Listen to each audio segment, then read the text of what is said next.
யோபு சொன்னாரே, யோபு, நான் நீதிமான், தேவன் என் நியாயத்தை தள்ளிவிட்டார் என்றும், நியாயம் என்னிடத்தில் இருந்தும் நான் பொய்யன் என்று எண்ணப்படுகிறேன், மீறுதல் இல்லாதிருந்தும் அம்பினால் எனக்கு உண்டான காயம் ஆறாவதாய் இருக்கிறதென்றும் சொன்னாரே. யோபு தன்னை பற்றியும் தேவனை பற்றியும் சொன்ன வாக்கியங்களை எலிகு அவருக்கு நினைவுபடுத்துகிறார். யோபு தேவனுடைய தெய்வீக ஆளுகையை புரிந்து கொள்ளவில்லை. தேவனுக்கு முன்பாக மனுஷனால் நீதிமானாய் இருக்க முடியாது என்னும் சத்தியத்தையும் அவர் அறிந்து கொள்ளவில்லை. ஆகையினால் யோபு சொன்ன வார்த்தைகளை எலிகு அங்கீகரிக்கவில்லை.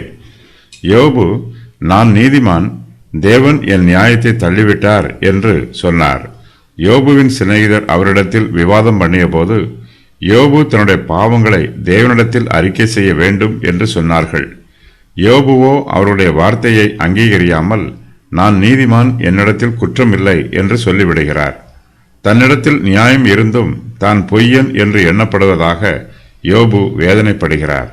தன்னிடத்தில் மீறுதல் இல்லாதிருந்தும் தேவனுடைய அம்பினால் தனக்கு காயம் உண்டாயிற்று என்றும், அந்த காயம் இன்னும் ஆறாததாய் இருக்கிறது என்றும் யோபு சொல்லுகிறார். யோபுவுக்கு ஏற்பட்டிருக்கிற காயம் அவருடைய மரணத்திற்கு ஏதுவானதாய் இருக்கிறது. அழுகிறதினால் என் முகம் அழுக்கடைந்தது, மரண இருள் என் கண் இமைகளின் மேல் உண்டாயிருக்கிறது, என் கைகளிலே கொடுமை இல்லாதிருக்கையிலும் என் ஜெபம் சுத்தமாயிருக்கையிலும் அப்படி ஆயிற்று என்று யோபு தன்னுடைய நிலைமையை வேதனையோடு சொல்லுகிறார்.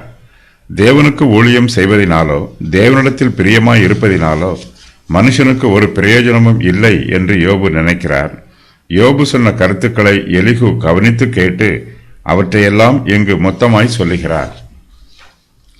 ஒரு காரியம் உண்டு, அதை சொல்லுகிறேன், சன்மார்க்கனையும் துன்மார்க்கனையும் அவர் அளிக்கிறார் என்று யோபு சொல்லுகிறார்.